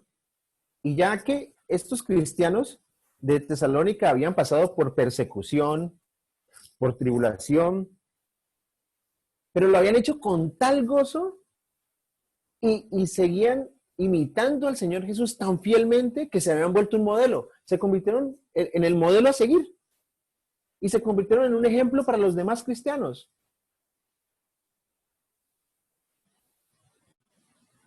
Yo le pido al Señor, preparando este tema, yo le decía, Señor, por favor, que los cristianos de Tesalónica sean modelo para nosotros también. Este es el mecanismo. Si yo quiero ser modelo para otros, pues Señor, qué mejor modelo a seguir que el de los cristianos de Tesalónica. Gracias, Señor, por ponernos en tu palabra estos testimonios tan bonitos y estos ejemplos a seguir tan claros y que nos muestran que no solamente son claros, sino que son eficientes en la obra, son eficaces para hacer la obra. Señor, que nosotros podamos ser como ellos. Es lo que yo pensaba anoche cuando terminé la prédica, Señor, que podamos ser como los cristianos de Tesalónica. Y que podamos ser como ellos también en este séptimo punto, que sería, en el versículo 8 nos habla de que ellos eran ganadores de almas. Miren lo que dice el versículo 8, dice, porque partiendo de vosotros ha sido divulgada la palabra del Señor, no solo en Macedonia y Acaya, sino que también en todo lugar vuestra fe en Dios se ha extendido, de modo que nosotros no tenemos necesidad de hacer nada. O sea, esto era parte del buen ejemplo que los cristianos de tesalonicenses daban. O sea, la buena obra que hizo el Señor entre los tesalonicenses fue conocida en toda la región. Todo se conoció. Y todo el mundo hablaba sobre los cambios que estaban teniendo los cristianos de Tesalónica. O sea, los cristianos, por su testimonio, estaban divulgando el evangelio a su alrededor. Ganaban las almas y las llevaban a la iglesia. O sea, tenían desde muy jóvenes, porque les digo de nuevo, no tenían un año de haber sido conformados como iglesia, tenían una mentalidad misionera, tenían mentalidad de ganadores de almas y no necesitaron años para desarrollarlo. No necesitaron años de seminario. No necesitaron años de preparación. ¿Ya? Era una pequeña iglesia muy perseguida, muy llena de tribulaciones, pero su fe se había dado a conocer en todas partes. O sea, Pablo básicamente lo que les está diciendo en este versículo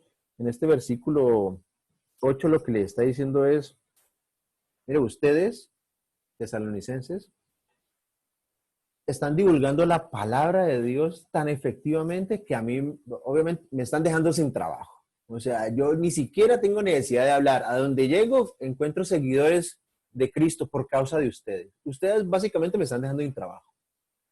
Eso es, digamos que de una manera lo expreso pues en mis palabras, pero es básicamente lo que Pablo le estaba diciendo.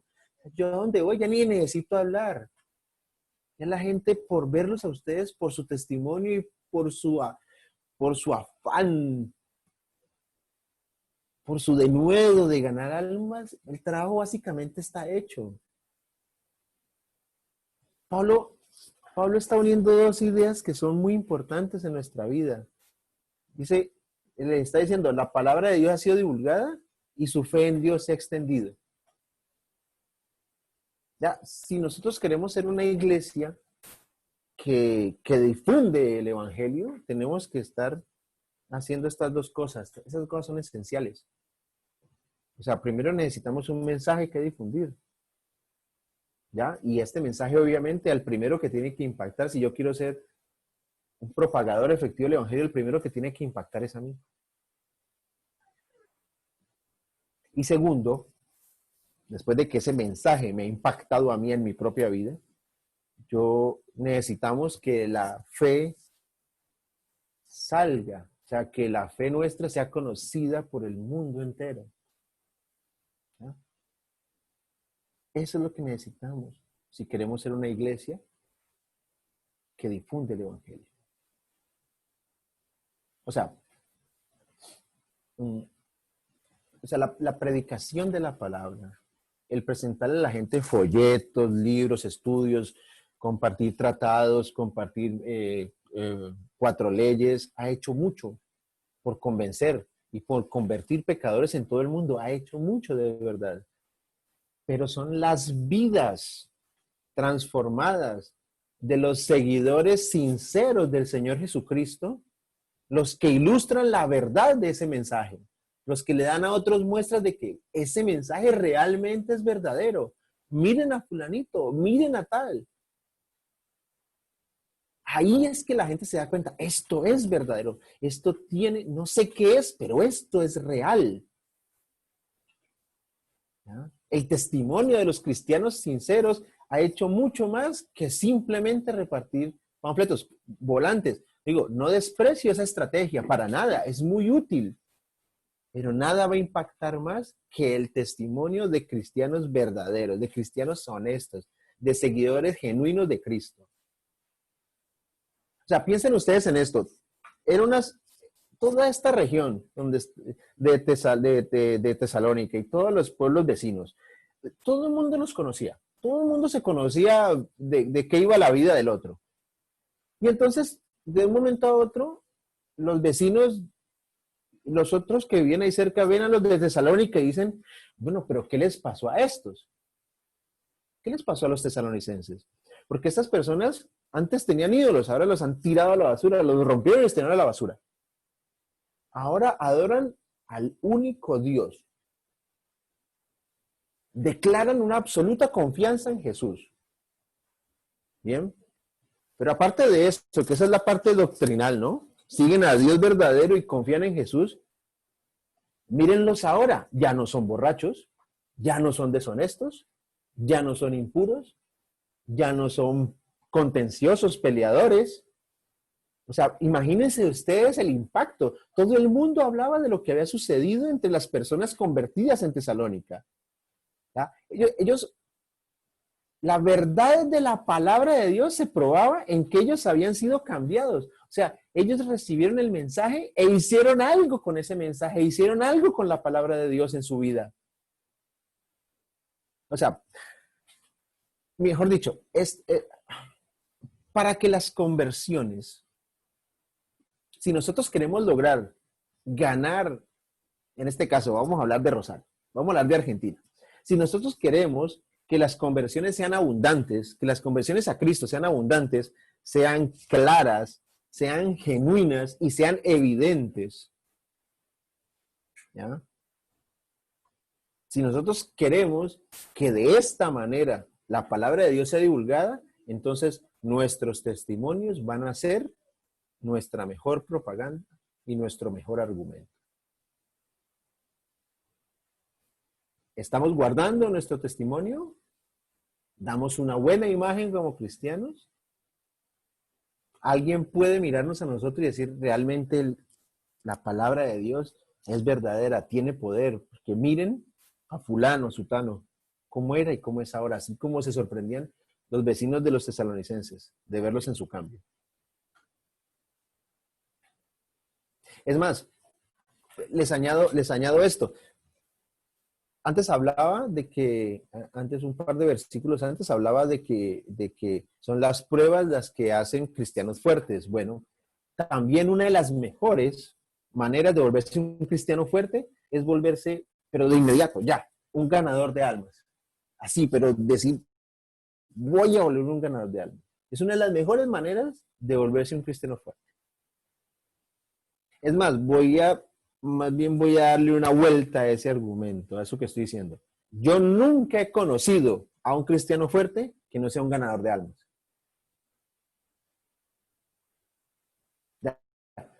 Todo cristiano que yo conozco que es realmente convencido, fuerte en su vida cristiana, maduro, ayuda a los perdidos a entrar a la iglesia, los ayuda a encontrar el camino a la salvación.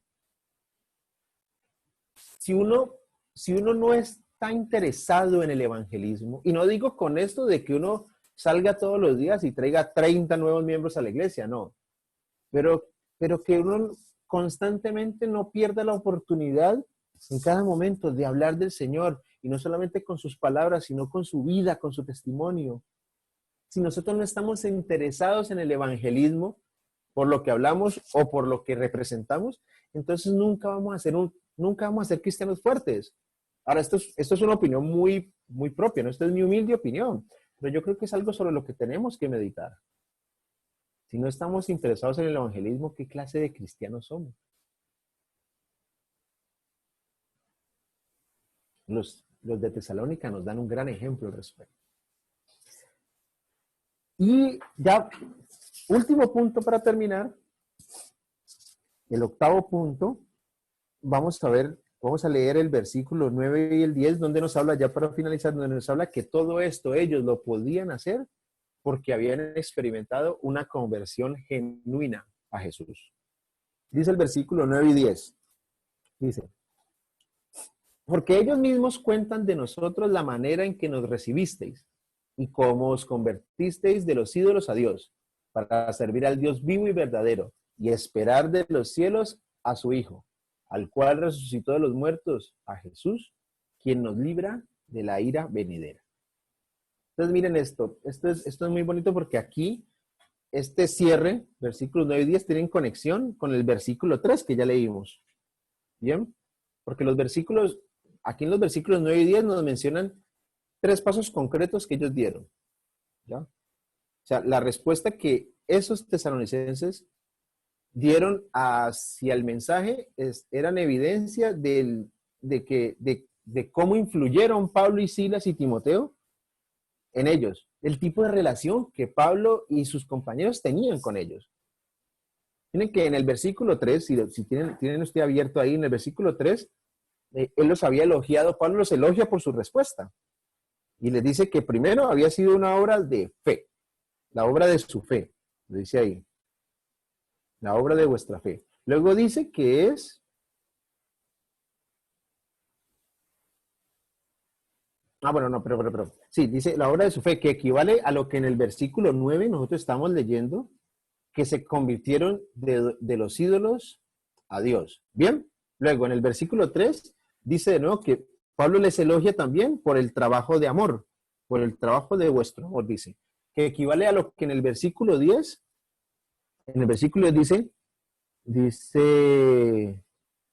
en el versículo 9 al final dice, para servir al Dios vivo y verdadero. Trabajo de amor. ¿Bien?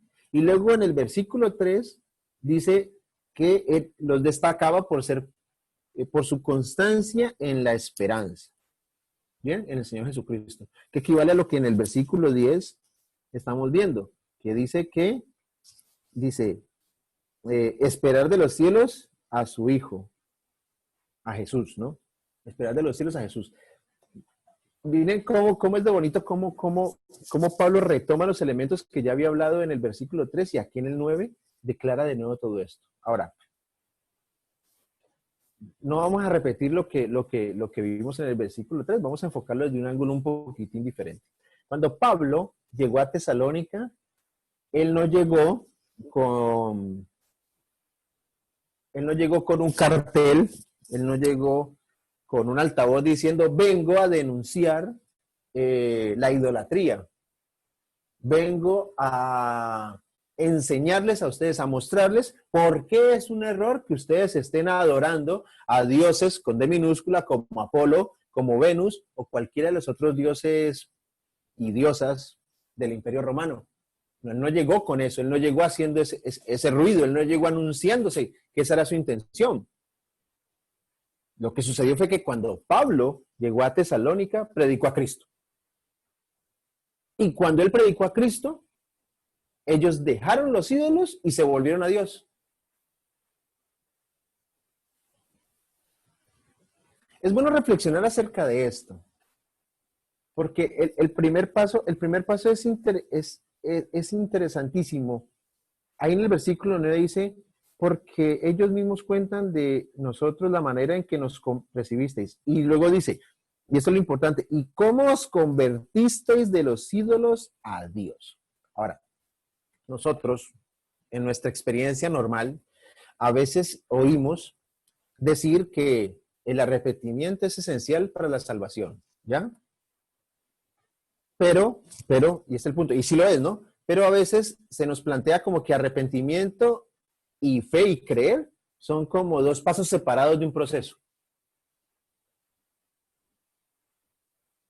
Pero resulta que aquí, en realidad, Él nos incluye creer y arrepentirse dentro de un mismo acto.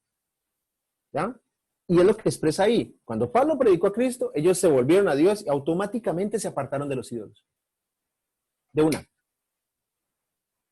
Cuando Pablo predicó a Cristo, ellos se volvieron a Dios automáticamente apartándose de los ídolos. Yo y cualquier otra persona, yo no puedo volverme a Cristo sin apartarme de algo. Y obviamente ese apartarme de algo equivale a un arrepentimiento.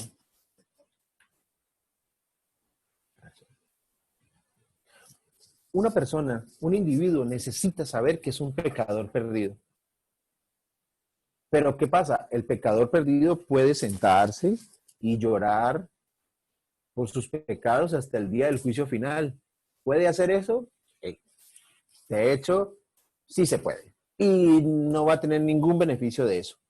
Yo he conocido personas que se han pasado la vida lamentándose por un determinado vicio o por un determinado pecado y seguramente de una manera muy, muy primaria haya cierto arrepentimiento, ¿no?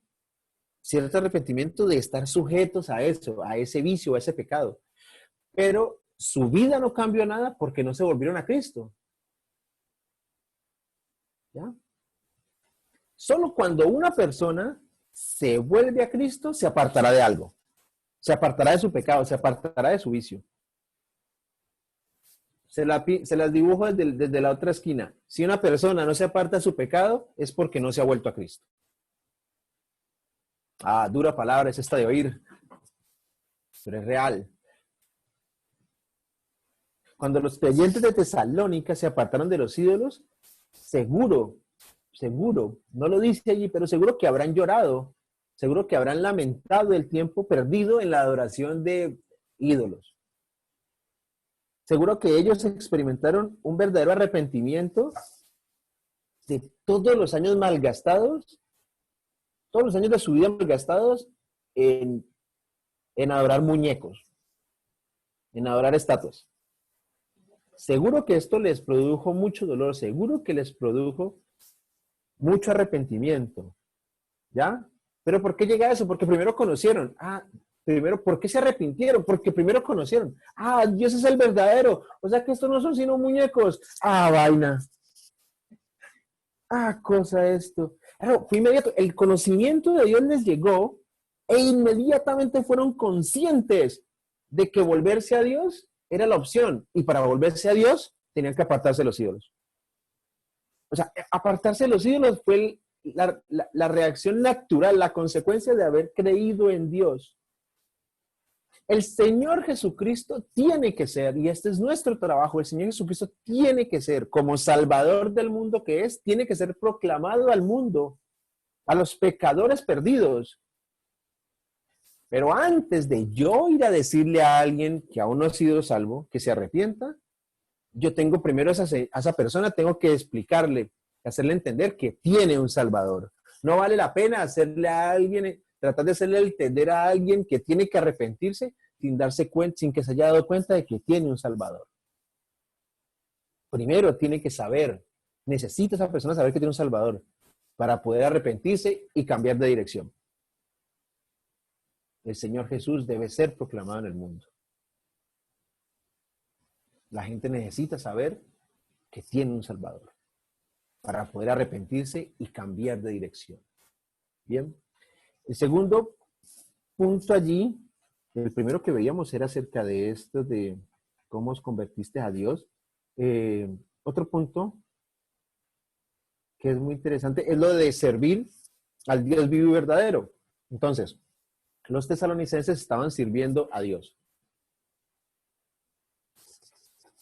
Ese era su trabajo de amor, lo dice el versículo 3.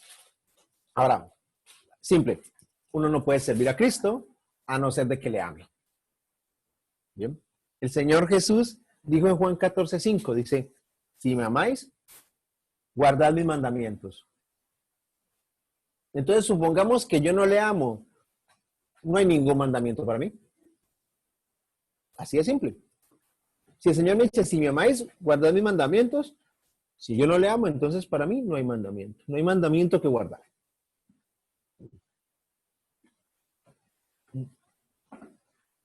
Ahora, supongamos que alguno, cualquiera, quiere salir a predicar el evangelio, pero no ama realmente al Señor. Y a mi consejo, así sería más bien, enfóquense en su proceso y más bien quédese en su casa. ¿Ya? El ir por todo el mundo predicando el evangelio a todos es un mandamiento para aquellos que le aman. Si usted, y dicho de otra manera, si hay alguno que no ama verdaderamente al Señor Jesús, mejor no lo haga. Mejor no lo haga. Porque el trabajo por Cristo tiene que ser un trabajo de amor, como lo hacían los tesalonicenses. En el relato, para seguir hablando de este pedacito, de esta partecita, en el relato que está registrado en Juan 21, esto acaba de pasar la negación de Pedro de Jesús. Y en el relato que está registrado ahí en el Juan 21, cuando el Señor habló con Simón Pedro, no le preguntó, ¿por qué me negaste? Eso no fue lo que le preguntó. O sea, no se puso así las manos en la cintura, así como de reclamo. ¿Por qué me negaste, Pedro? No. Eso no fue lo que pasó. Tampoco le dijo, Pedro, si me prometes comportarte mejor, te permitiré predicar en el día de Pentecostés. No, eso no fue lo que el Señor le dijo a Pedro, ni nada por el estilo. Él no comenzó a reprocharle, él no comenzó a exigirle compromisos a futuro, no. Si nosotros recordamos bien lo que dice ahí, dice que el Señor le preguntó, Simón, hijo de Jonás, ¿me amas? Si Pedro le hubiera respondido, no, no te amo, yo creo que el Señor simplemente pues no hubiera seguido su discurso, simplemente, bueno, ni para qué le digo que me sirva si no me ama. Y bueno, entonces vamos a dejarlo así, quedemos de amigos y bueno, cada uno por su lado. Pedro le preguntó, ¿Me amas? Yo sé que esto puede parecer muy duro, puede parecer una exigencia muy grande para algunos. Pero esto no lo dije yo. O sí lo estoy diciendo yo, pero simplemente estoy repitiendo lo que el Señor Jesús dijo. Si me amáis, obedeced mis mandamientos. Y el tercer paso que ellos dieron era acerca de la esperanza. Esperar de los cielos la venida del Hijo de Dios. Ahora, esto no quiere decir, bueno, yo me siento aquí a esperar. No voy a hacer nada mientras espero. Total, ya soy salvo y Él viene por mí. Así que entre menos me agite, pues como que... No, si alguien le ama, le servirá. Ya lo vimos en el punto anterior. ¿Qué significa esto? Que si alguien le ama, realmente estará ocupado en su servicio mientras le espera. O sea, la espera es una espera activa, es una espera trabajando. Si yo le amo, le voy a servir. Si yo le amo, estaré ocupado por su causa mientras le espero. Yo estaré anhelando hacer aquello, que se cumpla aquello de que ojalá el Señor me encuentre haciendo lo que me mandó a hacer. Eso es lo que expresa el versículo 3 que antes vimos, lo que es la constancia en la esperanza. Es un servicio constante, difundiendo la palabra de Dios. ¿Mientras qué? Mientras esperamos su regreso. ¿Ah? La segunda venida del Señor Jesucristo para recoger a su iglesia no es una operación de fuga. Bueno, listo, y nos vamos. No. No es una extracción de fuga, no. Es más bien que el Señor nos está marcando un punto que es un incentivo. Miren, dentro de poco vengo, entonces, por favor, pongámonos activos. Movámonos, porque yo pronto vengo. Si fuera una operación de fuga simplemente para llevarse, pues esto ya hubiera pasado. Ya se hubiera hecho, bueno, ya tengo los que son, me los llevo. Pero no es una extracción, no es una operación de fuga. Es simplemente, oigan, yo ya vengo. Trabajemos fuertemente. ¿Para qué? Para que el conocimiento de la palabra de Dios, el mensaje del evangelio, lleguen al mayor número posible de personas.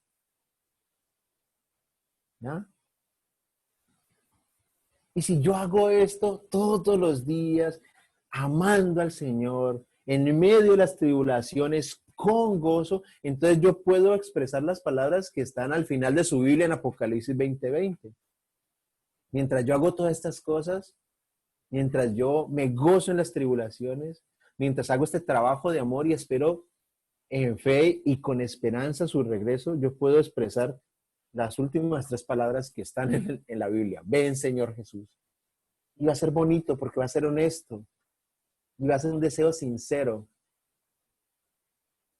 de mi corazón que puedan brotar estas palabras. Es muy bonito. Qué bueno poder expresar estas últimas 3 palabras, así como se expresan al final de la Biblia en Apocalipsis 22:20. Entonces, esto era el tema que el Señor tenía preparado para nosotros hoy acerca de la iglesia de Tesalónica, lo que está expresado, y solamente vimos el capítulo 1 de la primera carta. ¿Cuál es mi exhortación? Lean su Biblia, obviamente, pero en esa semana, ¿qué tal si se ponen a explorar un poco más, a revisar este capítulo 1 y a explorar un poco más acerca de, bueno, y estos tesalonicenses, ¿qué onda con esta gente? Qué interesante. Mira, el domingo me hicieron picar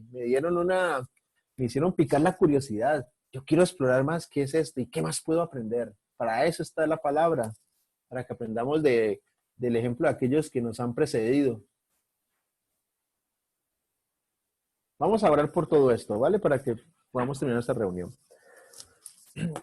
Amado Señor, te damos muchas gracias por el privilegio de estar vivos un día más, Señor. Por poder ser testigos, Señor, de un día perfecto que has diseñado para nosotros. Perfecto como todos tus días, Señor. Ya, Señor, porque al igual que muchas otras personas alrededor del mundo, como iglesias se están reuniendo para hablar de ti y de tu palabra, Señor. para ser admirados, para ser confortados, para ser desafiados por ella, Señor. Gracias, Señor, porque en tu palabra han quedado consignadas palabras de verdad que nos dan testimonios desafiantes, inspiradores sobre cristianos de otras épocas, Señor. Pero que sentimos tan cercanos a nosotros, Señor, porque entendemos que nosotros podemos copiar su ejemplo. Claro, vivimos en una época diferente a la que vivían los tesalonicenses, pero los principios están allí, Señor, y los podemos seguir aplicando tal cual. Tu palabra es para siempre, Señor, y mientras haya seres humanos sobre esa tierra, mientras el mundo sea el mundo y mientras tú no hayas venido, lo que está allí plasmado en tu palabra es para que nosotros lo tomemos y lo apliquemos, lo hagamos realidad en nuestras vidas, Señor. Gracias, Padre Santo, por este ejemplo tan maravilloso que nos has dado a través de la pluma de Pablo sobre la iglesia de los tesalonicenses, Señor. Gracias por todas aquellas cosas que podemos aprender y aplicar en nuestra vida personal y en nuestra vida ministerial, Señor. Gracias, Señor, porque también nos dejas con un desafío grandísimo de seguir estudiándolos para ver qué más podemos aprender. Esto solamente fue un abrebocas, Señor. Gracias porque tu palabra es así de atrayente, Señor. Nos genera intriga, nos da hambre, Señor, y entre más sabemos, más queremos saber, Señor. Bendito Dios, gracias por todo esto, Señor. Y gracias por el día que nos has regalado, Señor. Gracias por lo que podremos seguir haciendo el resto del día, Señor.